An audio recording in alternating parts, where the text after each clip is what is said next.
Our guest speaker has lived in the UAE for the past 20 years, and his prime areas of experience lie in the travel and airlines businesses here, as he worked in various roles for over 15 years.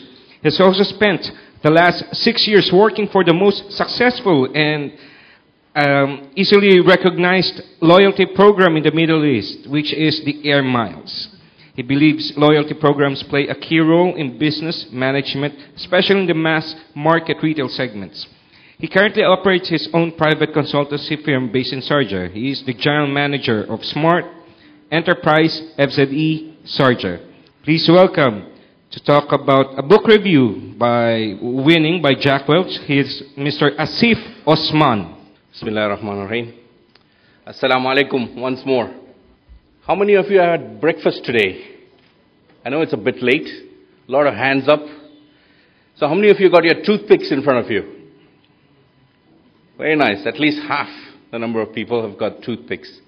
So this is leadership challenge number 1. Not that you had breakfast. If you just follow my instructions. Is that a fish? That is a fish. And what I'd like you to do is change the direction of the fish just by moving 3 sticks. So first of all, if you just make the fish in front of you, those of you who've got those toothpicks, just make this little fish. Forget the eye. And move 3 sticks. I'll give you 1 minute to change direction of the fish. Is there someone who's managed to change direction of the fish? Very good. Excellent. So now shall we share with the rest of the people how it's done? Now how is this relevant to leadership? It's because today I have an easy job. I'm not going to be creative. I'm going to talk about this book. It's called Winning by Jack Welch. So how is this fish and changing directions relevant to leadership? It's relevant because once you read this book, if you're a leader, you better be ready to change direction. And if the book has affected you the way it affected me, you will change your direction in the way you lead your people. Jack Welch, if you haven't heard of him before, you probably heard of him when Dr. Rashid presented today. It was the first time I'd heard of him was when I got gifted this book. Somebody gave this to me as a gift, and I started reading about it. General Electric. Any of you have heard of General Electric? GE? Very good. It's a very big company. Forbes in 2010 ranked it as the second largest company. Guess which was the first? ExxonMobil. So the oil companies rule. But this is not an oil company, and it's still second largest company, according to Forbes. Just to show you the diversity of this company and what it's involved in. It's involved in aircraft engines, home appliances, news broadcasting, and even runs a railway, among many, many others. I'll ask you to just give a guess on how much are the foreign reserves of India, for instance. GE's assets are 782 billion. Foreign reserves of India is just 300 billion USD. And India, these days, people talk about it and say, one of the largest economies in the world. So you can imagine the size of the companies in the United States. So coming back to Jack Welch. Who's heard of Warren Buffett? I think the second or the third richest man in the world. When he says no other book is necessary, you've got to pick this book up and read it. This is the back of the book. I'll highlight the main portion for you. You probably pretty much can't read what it's there, but it's not important. It just shows Jack Welch from which year to which year. He spent 40 years with GE, 20 years of those as CEO. This is the most important part. During his part in GE, 400 billion was the increase in capitalization, making it at that time the world's most largest corporation. So just for that reason, if you're a business leader, you need to know about Jack Welch. Now, I've got bits and pieces from the book, and this is what I'm going to share with you today. Dr. Rashid talked about mission and vision today. He talked about vision. And Jack Welch in this book talks about mission and vision. And what he says is any leader has got to inculcate the vision of the company, the mission of the company into all his employees. He talks about talking about the mission and vision in every meeting and inculcating it as a culture, not just something that you put up on the wall. Most companies today write down a mission or vision and they make a placard and hang it on the wall. And he's against that. Jack Welch talks about differentiation. Differentiation is something that not everybody in this room, indeed not everybody in the business world would like. But he talks about the 20-70-10 rule of Jack Welch. What does that mean? What he's telling leaders to do is that if you've got 10 employees, 20% of those, that's 2 employees, are your stars. Those guys are critical for you. 70%, the majority, are must-haves. They are running the show. And one guy has to go. 10% of our employees are useless, and you've got to run an organization figuring out who's in that 10%, and you build a culture where you're letting go of people who are not coming up to the mark. So that's why I said a lot of people won't like this. But Jack Welch is a great believer in this. These are not necessarily my own thoughts, but this is what is in this book, and it really is a great book. We fail in the hiring process.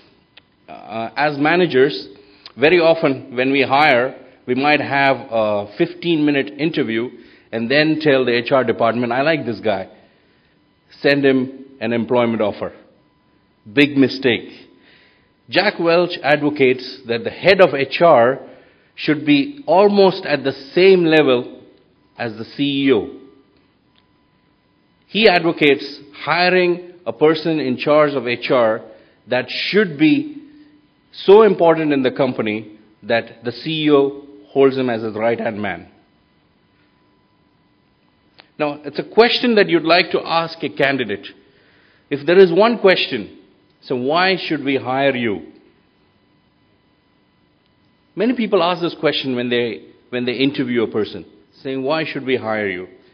So if you are allowed only one question, Jack Welch answers, this is the question that you would ask. Says, why did you leave your last job? He says, that tells you a lot. And if you read the book, he explains it in detail.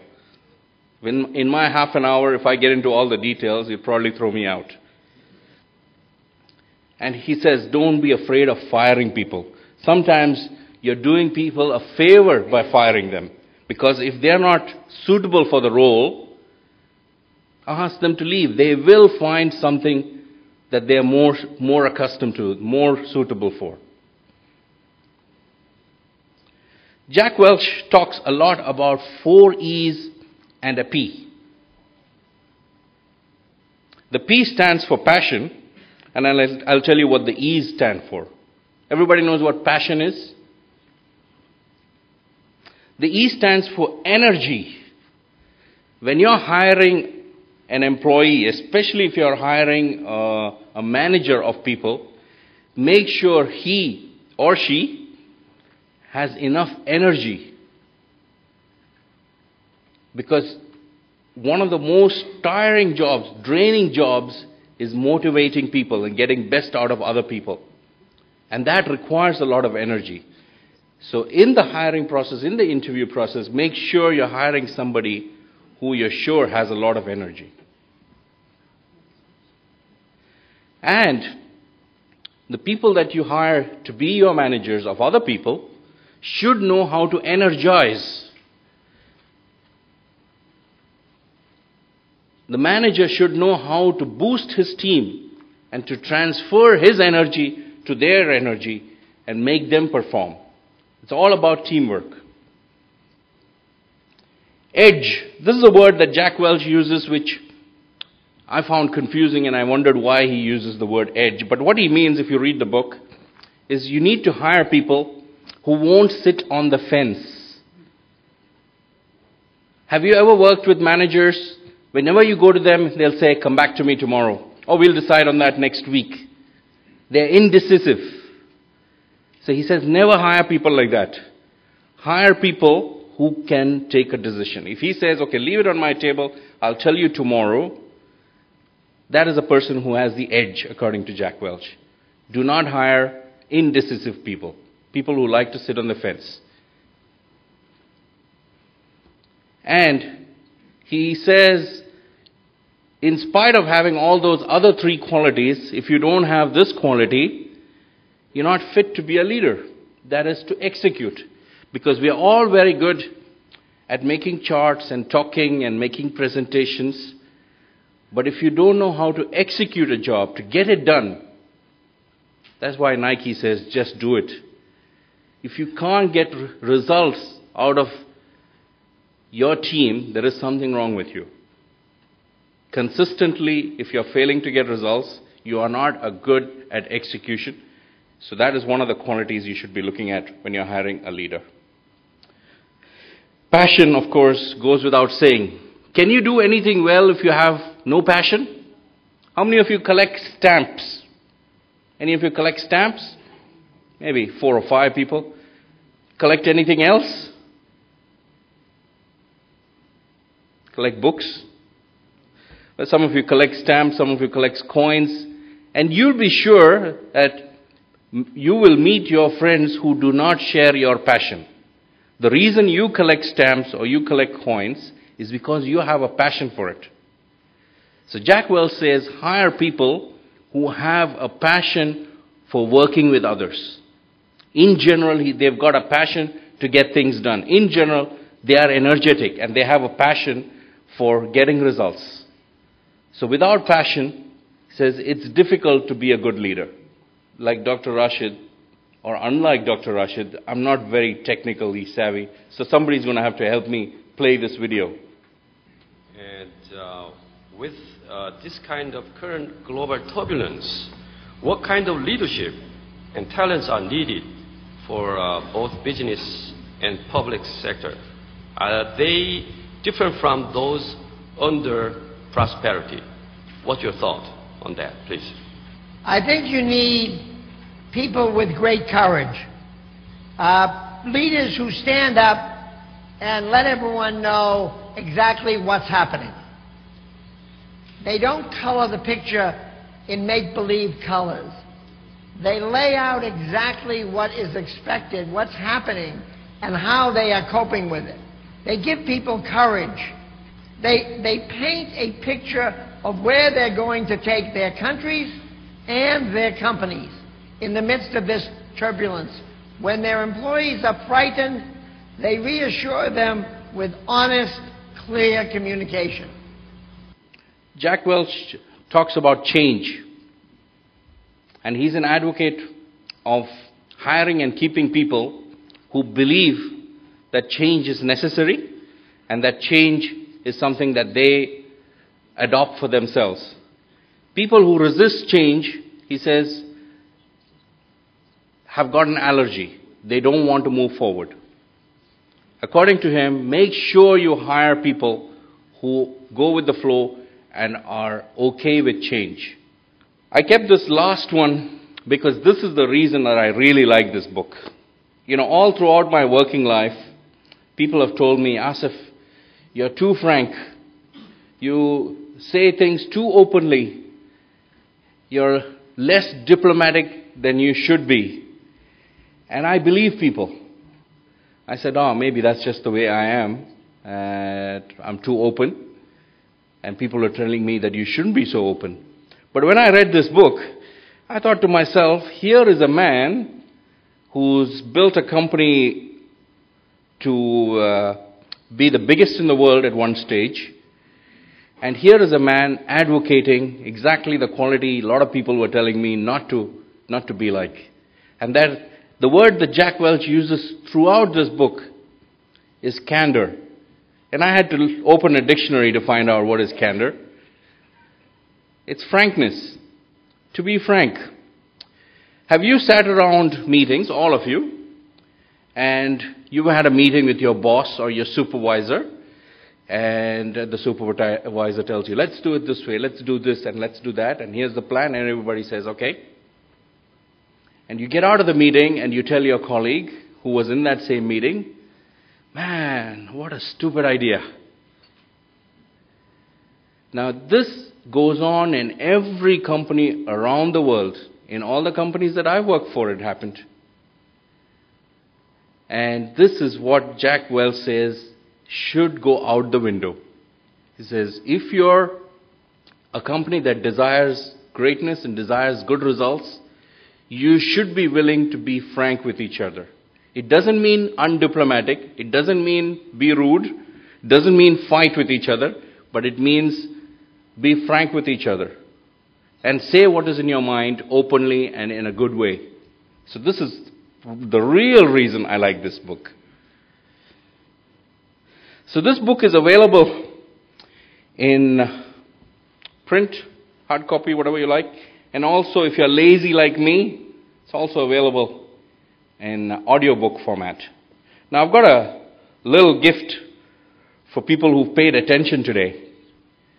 This is an audiobook, and it's yours, whoever comes and answers the question I'm going to ask. And the question is, how many years did Jack Welch work for GE? So you've got to come here and answer. I know it's easy to put up your hands. So if you're a man of action or a woman of action, you're going to have to come here and tell me the answer. How many years? And if you get it wrong, go back to your seat. So here's a lady. It's women in leadership. 40 years is correct. And your name, ma'am? Mansoura. Well done. Congratulations. Thank you all very much. Thank you, Mr. Asif Osman. Mr. Asif, if you can please be on stage, we'll give you a special token of appreciation.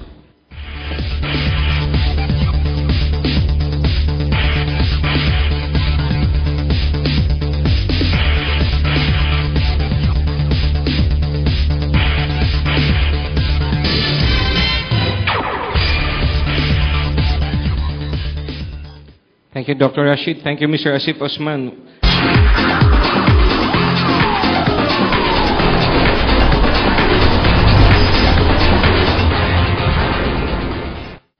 Our next speaker will talk about leadership in technology, and he is currently the Vice President of Fujitsu Consulting India.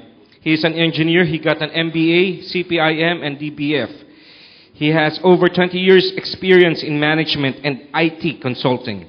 He handled various prestigious positions in India and the US of A.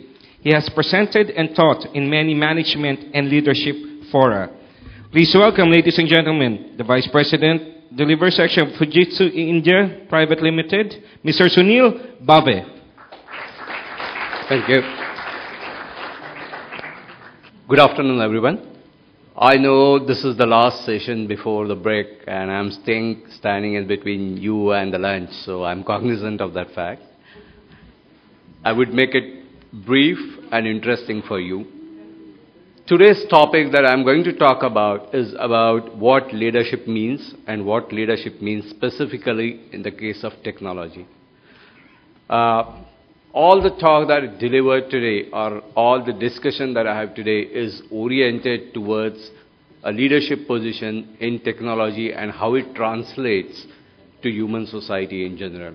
I'm sure you have had various sessions, previous guest speakers and speakers have touched upon what leadership in the context of management and management of people is. This session is going to be primarily focused on what leadership stands in the context of technology.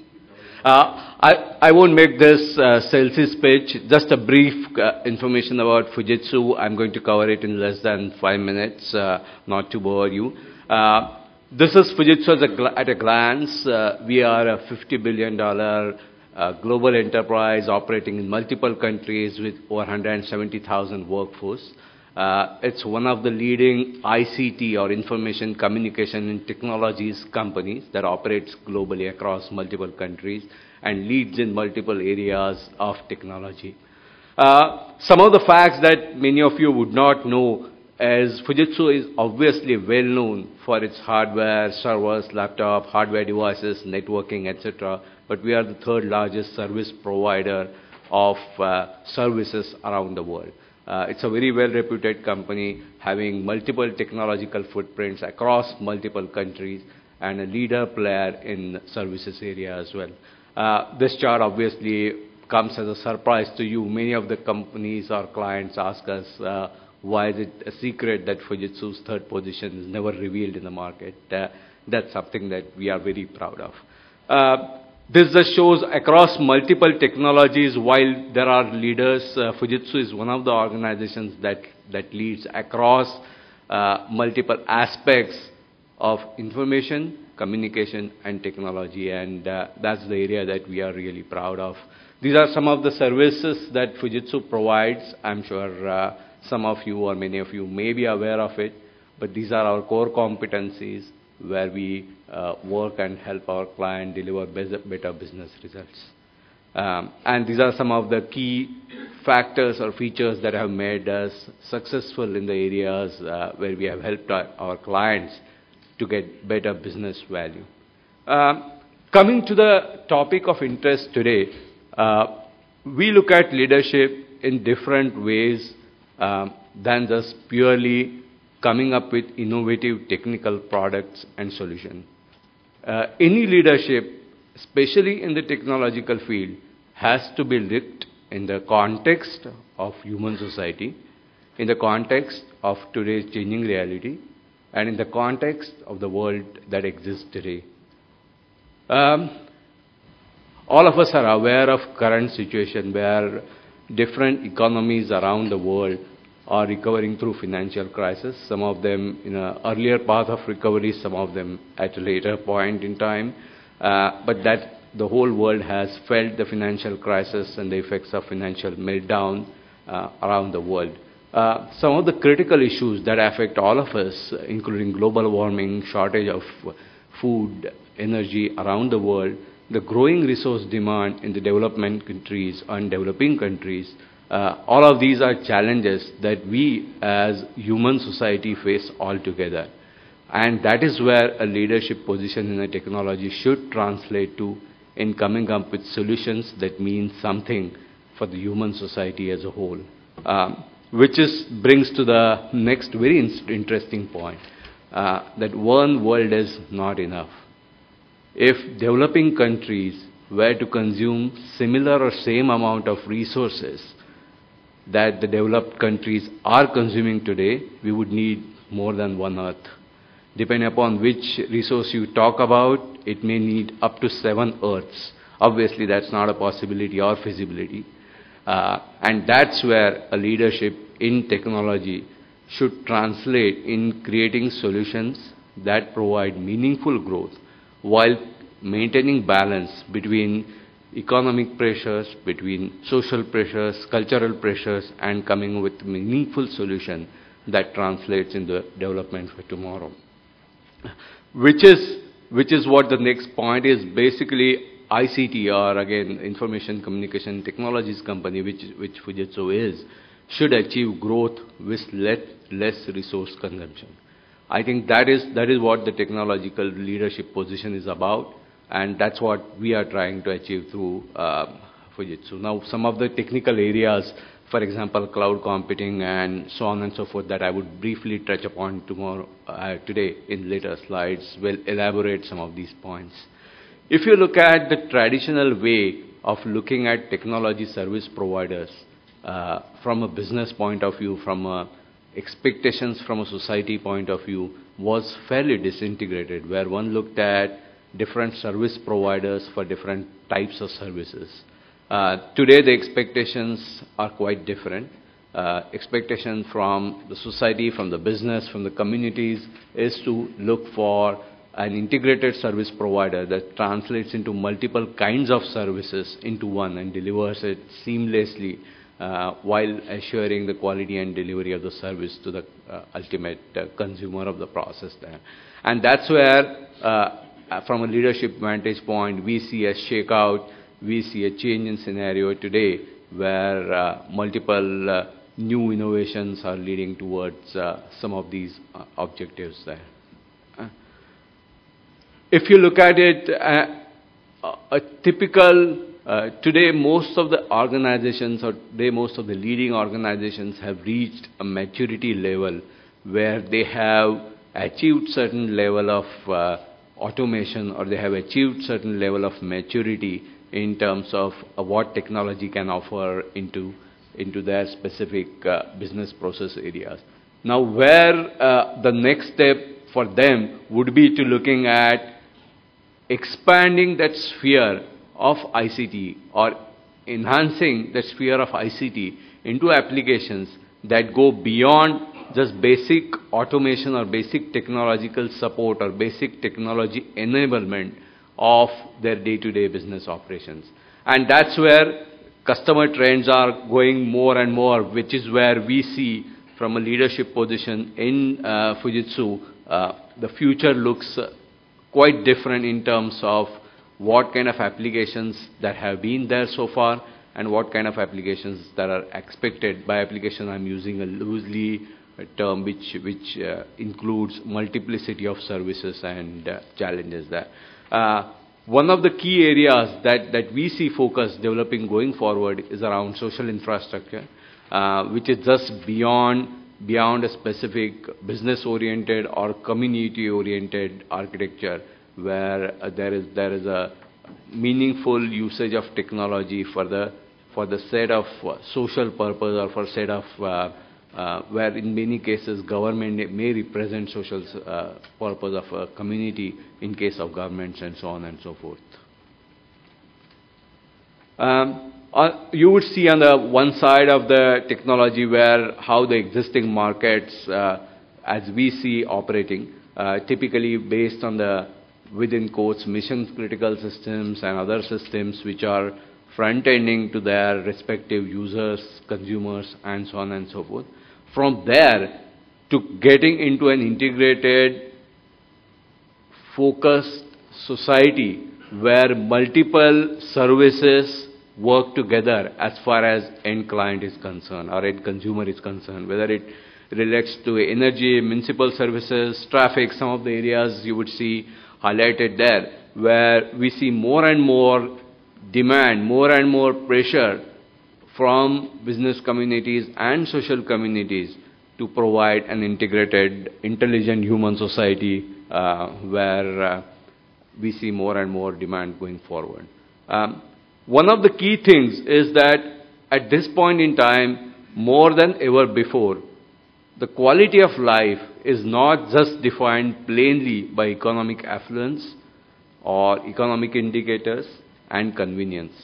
There are other aspects along with it which are significantly have gained in importance over the last couple of years or few years, which encompass health, security, social awareness, social commitment, social factors, and obviously the whole green movement where keeping in mind the consumption of natural and other resources to make it a sustainable development is a key factor that actually moving forward. So the whole technology development that we see is more than ever before human-centric, creating inter-networked society where benefits can be delivered.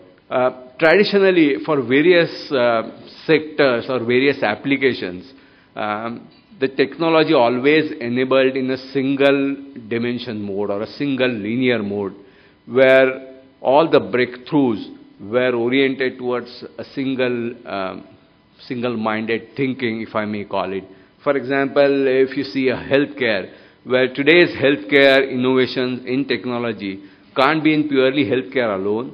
They are dependent on food innovation, they are dependent on agricultural innovations, they are dependent on electricity and others, so that they reach all the farming communities. An innovation in a particular area or an innovation in a particular sector is no longer limited to a particular type or particular single-minded industry focus. It is more diverse and integrated, where a person who is driving today in a car may expect not just traffic guidance as he or she is driving, but may expect any potential health hazard, may expect potential warnings related to flood, earthquakes, and so on and so forth, where an expectation from a consumer is that, which is what is represented, it's generating practical wisdom out of the plethora of information that is available that may or may not relate to a single industry or single applications. And that's where we see technology leadership moving forward, where based on various sets of information that are available across various spheres of life, user would want an integrated view, or a consumer would want an integrated view that represents for him or her a practical wisdom to make day-to-day judgments in his or her personal and professional life together. If you see a hierarchy of the way we see some of these technological developments going forward, from a base of technical infrastructure or service platforms going all the way to multiplicity of human-centric devices, from PDAs to phones to desktops to TV sets and consumer electronics, we expect that the information that is available throughout the networks and throughout various data points that individual is part of are ultimately integrated and presented to him or her in the manner that the person is used to using consumer electronics in a day-to-day life, where it means that delivering information in an analyzed manner, in an intelligent manner, delivering within quotes practical wisdom to the consumer in a way or in a mode that the person is familiar with and is familiar to in terms of his day-to-day devices, rather than having to access different kinds of technology for different types of information, where it's a single integrated interface such as PDA could provide personal information from healthcare to electricity to utilities bill to traffic conditions to so on and so forth. And that's where we see a growing trend of these technologies emerging together. And this diagram, therefore, deliberately shown as a beehive, or where the information is integrated together, where it would be difficult to for tomorrow to segment, and maybe even worthless to segment, whether the information relates to a specific industry such as automobile or retail or consumer electronics and healthcare, where at some point in time it has to have a complete backbone of seamless integration of information, alerts, and meaningful guidance to a consumer, which helps him or her make day-to-day decisions there. That's all I had in terms of how we see technology leadership in the context of Fujitsu, and how we see leadership in technology driving human-centric society forward. As I mentioned earlier, that it's our strong belief that leadership in technology has to be contextual and can't be in isolation, just purely developing new products and services, but it has to be mostly based on creating an intelligent society, as we call it, human-centric intelligent society. Thank you for your patience. Thank you very much, Mr. Sunil Bave from Fujitsu Private Limited, India. Sir Sunil, please remain on stage for our token of appreciation. Thank you. Thank you, Dr. Rashid. Thank you again.